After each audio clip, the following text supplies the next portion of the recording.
Sure ပါမယ်ရှင်ကဲအခုခေါင်းလျှော့ပါမယ်ရှင်ကဲသမီးလေးကဒီနေ့ចောင်းအားရလေးဆိုတော့ကြတော့ခေါင်းလေးလျှော့ပေးမယ်ပေါ့နော်ခေါင်းလေးလျှော့ပေးမယ်ဆိုတဲ့အခါမှာသမီးလေးကမွေးကလေးကလည်းသပင်တိတ်မပါဘူးသိလားသပင်ပါတဲ့ထဲမှာပါတယ်ပေါ့နော်အခုကြတော့သူ့ကိုဒီလင်းလက်အဲ့သူ့မွေးနှုန်းအားဆိုလို့ရှိရင်ဟိမကသူ့ကို6လလောက်ခရေပေါ့နော်စပြီးတော့ဒီလင်းလက်ကနေထုတ်ထားတဲ့စန္ဒအဖြစ်ပေါင်းစီလေးကိုတုံးလာတာအခုဆိုရင်အသက်4နှစ်ရှိပြီသမီးလေးကိုအခုတတိလိမ့်ပေးနေလုံးမယ်ပေါ့နော်ဒီစန္ဒအဖြစ်ပေါင်းစီလေးကိုဘာကြောင့်သူ့အတွက်ရွေးချယ်လိုက်လဲဆိုတော့ကြတော့စန္ဒအဖြစ်ပေါင်းစီလေးကကြတော့စန္ဒကိုအဓိကဥရပြားပေါ့နော်အဓိကအားဖြည့်ပေးပြီးတော့စန္ဒတွေအတွက်ကိုတကယ်ကိုကျမတန်ဆွမ်းတဲ့စန္ဒလေးတွေကိုဖြစ်စေတယ်ပေါ့နော်ပြောရမယ်ဆိုရင်တော့ပြီးတော့ကြာဒီဆန္ဒအဖြစ်ပေါင်းစီလေးရဆိုလို့ရှိရင်ဆန္ဒတွေကိုကြွတ်တာတွေကိုလည်းတက်တာပြောက်ကင်းစေတယ်သပင်ကြွတ်တာတွေသပင်နှခွဖြစ်တာတွေသပင်ကျန်းတာတွေအတွက်ကိုလုံးဝကိုကာကွယ်ပေးတယ်ကွာတမီးလေးသပင်ဆိုလို့ရှိရင်ဆန္ဒလက်တာနော် original သပင်လေးတောင်မှပဲသူကခေါင်းလျှော်ပြီးသွားတဲ့အခါကျလို့ရှိရင်သပင်လေးကဖြန့်ဖြန့်ဆင်းဆင်းလေးဖြစ်မယ်ဖြစ်တယ်ပေါ့နော်ပြီးတော့ကြာဆိုရင်လေးကလေဝဲခန့်ခန့်လေးလေးဖြစ်တယ်ပေါ့နော်သမီးလေးရဲ့သပင်လေးကကြာတော့အဲ့အတွက်ကြောင့်မလို့သမီးလေးကိုဒီဆန္ဒအဖြစ်ပေါင်းစီလေးကိုရွေးချယ်ပြီးတော့လက်လက်ကနေထုတ်တာမကြီးခေါင်းလျှော်လေးနဲ့သုံးပေးဖြစ်ပါတယ်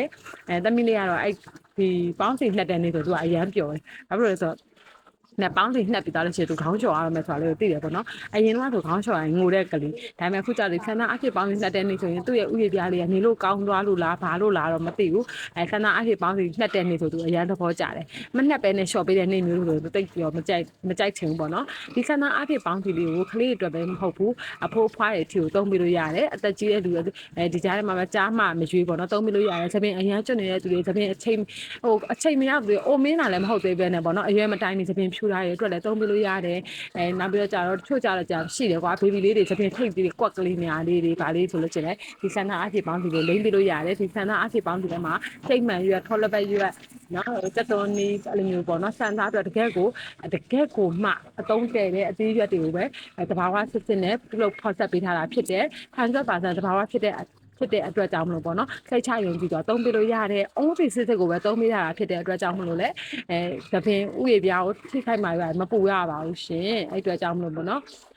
အဆင်ပြေတယ်လို့ပဲပြောရမယ်ပေါ့နော်သူကတော့အရန်ကြိုက်ပါတယ်တခုမှတ်ထားရမှာတော့ဒီဆန္ဒအဖြစ်ပေါင်းစီလေးကိုသုံးတဲ့အခါကျလို့ရှိရင်ဆန္ဒအဖျားပိုင်းနေတယ်မဟုတ်ဘဲနဲ့ဥယျာဉ်ပြားတဲ့စိတ်ဝင်နေအောင်နှပ်ပေးပါအနည်းဆုံးတော့15မိနစ်ပေါ့နော်နှပ်ပေးပါ15မိနစ်ထပ်ပို့ပြီးနှပ်ပေးနိုင်တော့ပိုကောင်းပါလေရှင်ဒါကတော့ဟိမန်ညနေကျမှသူ့ခေါင်းလျှော်ပြီးမှာပါသူ့ကိုတော့ဟိမန်က